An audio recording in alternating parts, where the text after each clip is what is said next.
बिस्मिल्लाहिर्रहमानिर्रहीम। अस्सलाम वालेकुम नाज़रीन, मैं हूँ आम शहरी आरिफ हमीद भट्टी। आज 25 अगस्त लाहौर से दो अहम तरीन ख़त्मे। आज वज़ीर आज़म ने धुआंधार लाहौर का दौरा किया और दो अहम खिताब किए।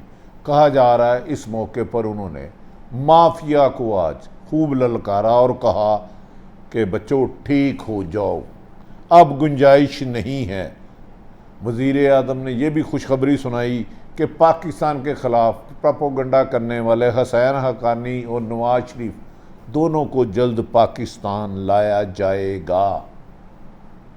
दूसरी नाज़रीन, आप पिछले चंद दिनों से खबर सुन रहे होंगे कि ऑनरेबल काबिल एहतराम जस्टिस फ़ाइज़ ईसा का एक सो मोटो लिया था, जिसे आइनी माहिर, कानूनी माहिर, बहुत पाकिस्तान के सबसे बड़े कानूनदान एतजाज़ एहसन साहब का कहना है कि कोई भी जज बेंच नहीं बना सकता। सो मोटो लेके चीफ जस्टिस के पास भेजेंगे और सिर्फ चीफ जस्टिस अथॉरिटी है।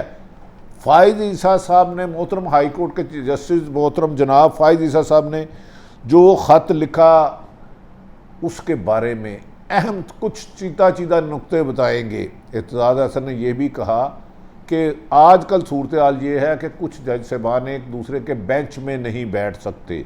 उन्होंने कहा बारहा तासुर ये मिल रहा है कि कहीं तकसीम है। नाज़रीन, जिस मुल्क में सबसे बड़ी अदालत सुप्रीम कोर्ट हो, हम सब के लिए काबिल एहतराम है। हमारे लिए इंसाफ का आखिरी दरवाज़ा सुप्रीम कोर्ट है। यकीनन जहाँ से मुझे, आपको और सबको पाकिस्तानियों को इंसाफ मिलता है। नाज़रीन, आ जाते हैं पहली स्टोरी पर।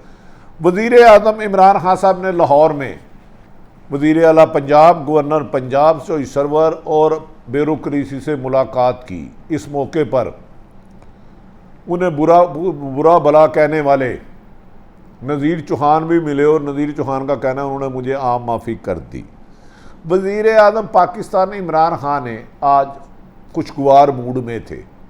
जहां उन्होंने माफिया को टारगेट किया, वहां उन्होंने बैरून मुल्क बैठी ताकतवर जो पाकिस्तान के अमन को तबाह करने के लिए झूठा प्रोपेगेंडा कर रहे हैं, उनको भी अपनी लपेट में लिया और ये ऐलान किया कि वो जल्द ही अमेरिका और बरतानिया का दौरा करने लगे हैं। तवक्को की जा रही है कि इंटरपोल हुसैन हक्कानी और नवाज शरीफ और इसहाक डार को बनाने के लिए कानूनी कार्रवाइयाँ तेज़ करेंगी, जिसके बाद लूटा हुआ माल वापस आएगा और ताकि बेर पाकिस्तानी लोग जो यहाँ पाकिस्तान के शहरी है, जिन्हें पाकिस्तान इज़्ज़त वक़ार देता है और बैरून मुल्क जाके पाकिस्तान पर जहर उगलते हैं, उनकी ज़ुबानें बंद की जाएंगी।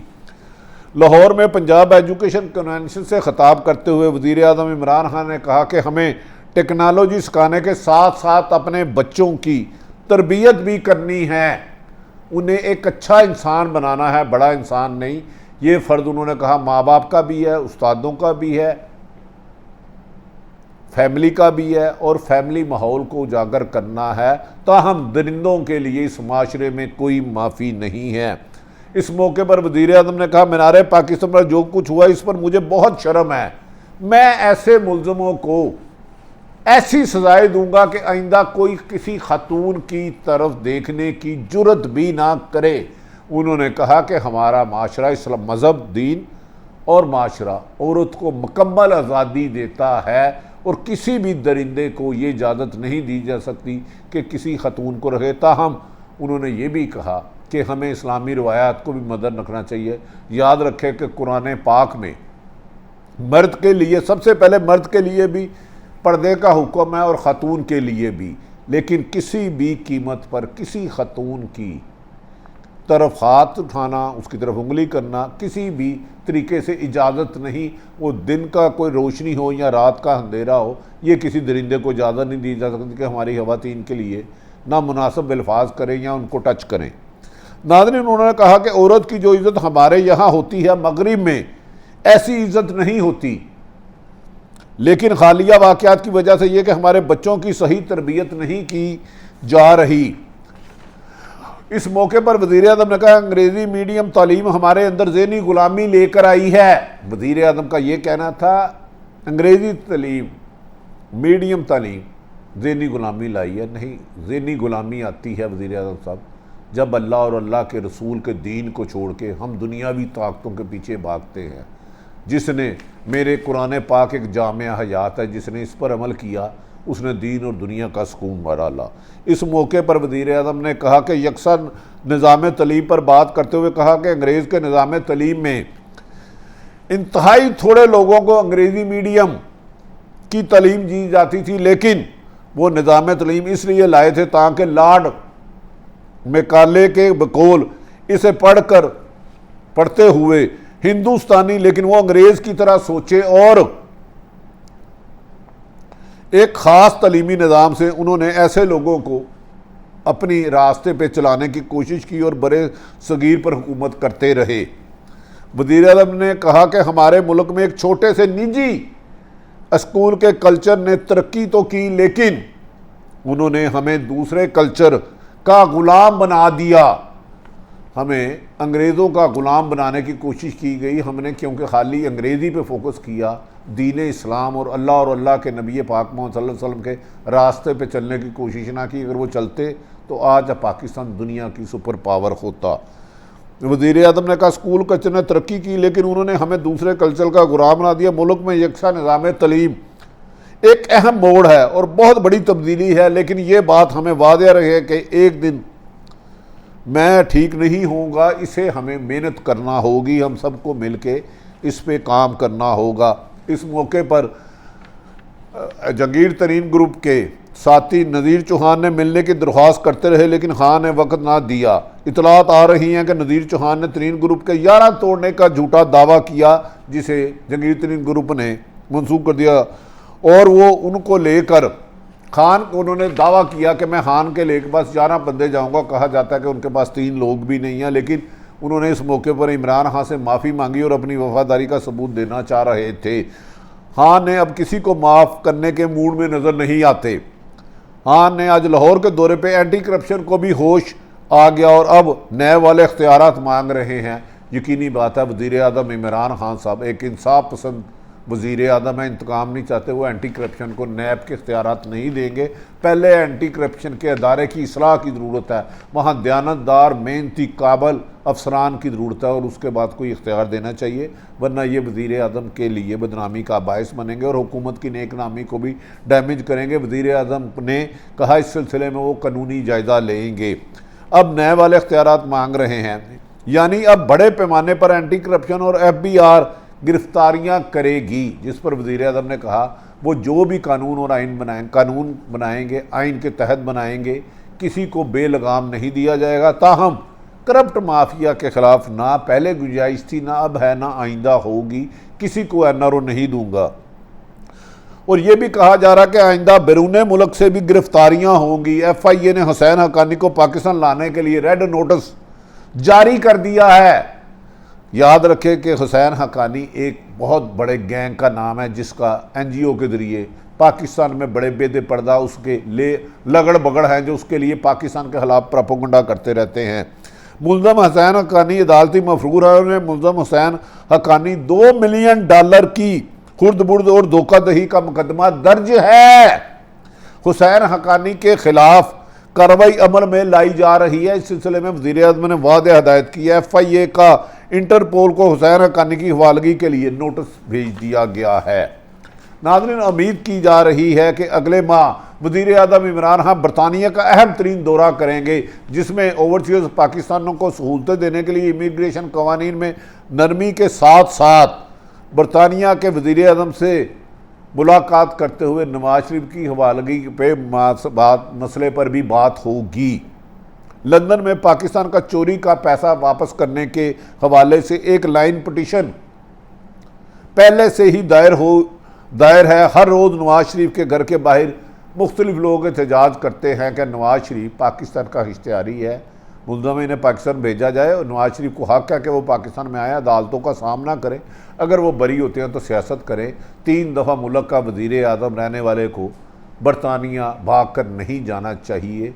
ये जमहूरियत का हुस्न नहीं, जमहूरियत दुश्मन है। नाज़रीन, जो नए ग्रुप में एक पिटीशन उधर पाकिस्तानियों ने दायर की है, इसमें 1 लाख लोग साइन कर लेते हैं तो ये नवाज शरीफ की किस्मत का फ़ैसला UK की पार्लियामेंट करेगी। जब 1 लाख से ज़्यादा लोग किसी भी पिटीशन पर फाइल करते हैं तो वहाँ बरतानिया की पार्लियामेंट पाबंद होती है कि उसे डिस्कस करे और उसका कोई फाइनल नतीजा करे। जिस सिलसिले में लाख से ज़्यादा हो चुके हैं और वज़ीर-ए-आज़म के जाने के बाद तवक्को की जा रही है कि बरतानिया की पार्लियामेंट में नवाज शरीफ की हवालगी का इशू ज़ेर तौर आएगा। नाज़रीन, दूसरी तरफ चंद रोज़ कबर मोहतरम फ़ाइज़ ईसा जस्टिस साहब ने, उस वक़्त 3 अदालतें लगी हुई थी, सुप्रीम कोर्ट के चीफ जस्टिस साहब की, एक और जज साहब की, 2 साहब आए और उन्होंने इनके सहाफ़ियों ने उन्होंने इनके कहने पर फौरी तौर पर 100 मोटो ले लिया और 100 मोटो लेके अपना बेंच भी बना दिया और हुकूमत को नोटिस भी जारी कर दिया, जिस पर कायम मकाम चीफ जस्टिस मोहतरम अता बंदयाल साहब ने उनके इस हुक्म को मुअत्तल करके नवा बेंच बना दिया, जिस पर मोहतरम जस्टिस फ़ाइज़ ईसा खेल ने एक बहुत लंबा तवील ख़त लिखा है, जिसकी पूरी तफसीलात बताऊंगा तो बहुत टाइम गुजर जाएगा, लेकिन एहतराम के साथ कुछ बातें आपसे गोशगुजार करने लगा हूं, क्योंकि आज एतजाज़ अहसन साहब से जब हमने गुफ्तगू की तो उन्होंने कहा कि अदलिया में इस वक्त खासी दराड़ें नज़र आ रही हैं, एक जज साहब दूसरे के साथ बैठना नहीं चाह रहे और ये पाकिस्तान की अदालत के लिए बेहतर नहीं है, इस निज़ाम को ख़त्म करना होगा। एतजाज़ अहसन ने वाशगाफ लफ्ज़ों में कहा 100 मोटो तो कोई जज ले सकता है, लेकिन उसे बेंच बनाने का अख्तियार नहीं है। अगर वो बेंच कोई भी जज आम जज बनाता है तो वो गैर आइनी है। बेंच बनाने के लिए उन्हें चीफ जस्टिस साहब के पास भेजना होगा और चीफ जस्टिस का अख्तियार है कि वो बेंच में कौन कौन से जज साहबान शामिल करे। लिहाजा फ़ाइज़ ईसा साहब ने जो बेंच बनाया है वो गैर आइनी हैं। नाज़रीन, केस की vice chairman Pakistan bar council और सदर सुप्रीम कोर्ट बार कल इस सिलसिले में दलाइल देंगे। जस्टिस फ़ाइज़ ईसा ने अज खुद नोटिस के दायरे इख्तियार और तयन के लिए कायम बेंच पर भी इतराज़ उठा दिया है अपने खत में। 5 रुकनी लार्जर बेंच ने बनाने से कबल 2 रुकनी बेंच को आगाह नहीं किया। ये उन्होंने एक ख़त लिखा है चीफ जस्टिस साहब को, सुप्रीम कोर्ट को, कि मैंने 2 रुकनी बेंच बनाया था, आपने 5 रुकनी बेंच बचा दिया कि मुझे आगाह नहीं किया, जबकि एतजाज़ अहसन के मुताबिक चीफ जस्टिस पाबंद नहीं है और बेंच बनाना सिर्फ़ और सिर्फ चीफ जस्टिस ऑफ पाकिस्तान का अख्तियार है, किसी एक जज साहब के पास नहीं। एतजाज़ अहसन ऑनरेबल नहायत आइनी माहिर और सीनियर कानूनदान हैं। आइन पाकिस्तान में सुप्रीम कोर्ट के मुख्तलिफ दायरा इख्तियार समात दर्ज है। ये जो मैं अब कुछ नज़र डालने लगा हूँ, फ़ाइज़ ईसा साहब ने जो ख़त लिखा है उसका मतलब क्या है, उसके बारे में बाद आइनी माहिरीन इसको कह रहे हैं कि शायद ऐसा ख़त लिखना नहीं चाहिए। सीनियर सुप्रीम कोर्ट के वकला साहबान, रिटायर्ड जज साहबान का ये कहना है। ख़त में लिखा गया है कि सुप्रीम कोर्ट का ऐसा कोई दायरा इख्तियार नहीं कि वो अपने ही बेंच के अमूर की मॉनिटरिंग शुरू कर दे।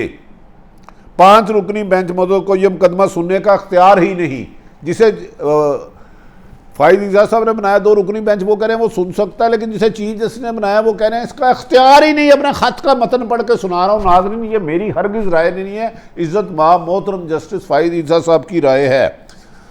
उन्होंने कहा कोई भी शहरी मालूमात तक रसाई या इज़हार राय की आज़ादी की बात कर सकता है, जबकि पाकिस्तान में आज़ादी है इज़हार राय की राय हर ताकतवर की मरहून मिन्नत रही। मैं इस बात से इख्तलाफ करता हूँ।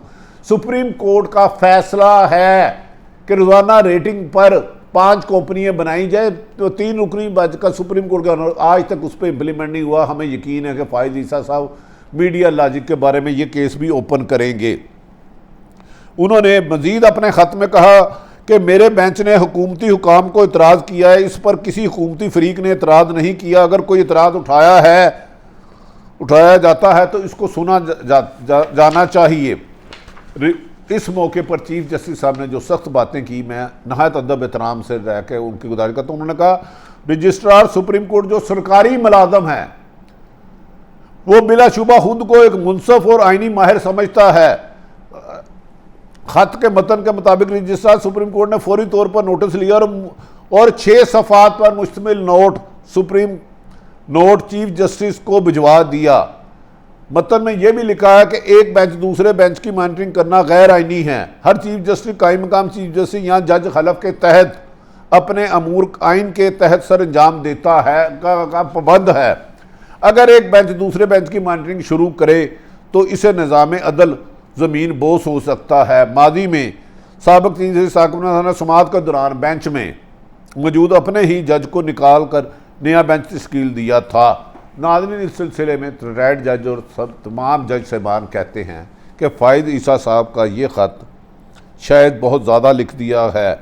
उन्होंने कहा है कि सुप्रीम कोर्ट के ऑनरेबल जज साहबान, हाई कोर्ट के जज ऑनरेबल साहबान, अगर कोई केस सिरे समात है उधर कोई सो मोटो ले सकते हैं, लेकिन वो पाबंद हैं चीफ जस्टिस को भेजने का और चीफ जस्टिस ही उसका फैसला करेंगे।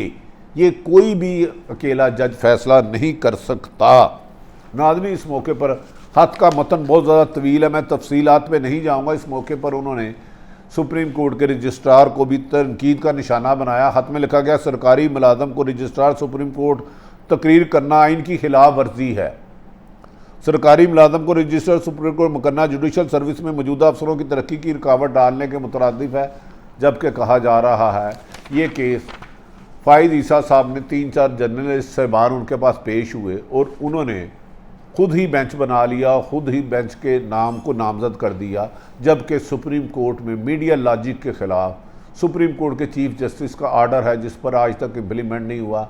हम मौजूदा चीफ जस्टिस गुलजार अहमद, कायम मकाम उमर अता बंदयाल और फ़ाइज़ ईसा साहब मुतालबा कर रहे हैं, मीडिया लॉजिक के ख़िलाफ़ एक रूलिंग है कि रेटिंग में जालसाजी होती है, इसको शफाफ बनाने के लिए 5 कंपनियाँ बनाई जाए। पैमरा इस पर इम्प्लीमेंट नहीं कर रहा, हुकूमत इस पर अमल नहीं कर रहा। हमें यकीन है कि ये फ़ैसला आने वाले दिनों में अहम होगा। ताहम आइनी माहिरीन कहते हैं जज साहबान के आपस में इस किस्म की गुफ्तगू आइन और कानून के लिए बेहतर नहीं है। अगर इख्तलाफ राय भी हो तो बेंच और बार के दरमियान रिटायरिंग रूम में सेट करना चाहिए, क्योंकि सुप्रीम कोर्ट के ऊपर कोई अदालत नहीं। अगर सुप्रीम कोर्ट में ऐसे इख्तलाफात होने लगें तो फिर ये बात माशरे और दूसरे अदारों के लिए सोचने का मुकाम होगा। नाज़रीन, आरिफ हमीद भट्टी ने तमाम सूरत हाल आपकर सामने रखी। फ़ैसला चीफ जस्टिस ऑफ पाकिस्तान ने करना है कि जो उन्होंने सो मोटो लिया है, जस्टिस फ़ाइज़ ईसा के ख़त का जवाब क्या देते हैं। और अटारनी जनरल ने इस मौके पर अपनी तमाम पोजीशन वादिया की और जस्टिस फ़ाइज़ ईसा को तमाम मामला बताने में उनकी मामनत की। ताहम अब फैसला मोहतरम चीफ जस्टिस ऑफ पाकिस्तान कायम ताउल्ला बंदयाल की ज़ेरे क़यादत 5 रुकनी करेगा। नाज़रीन, आरिफ हमीद भट्टी का यूट्यूब चैनल पसंद आए तो सब्सक्राइब करें। पाकिस्तान जिंदाबाद।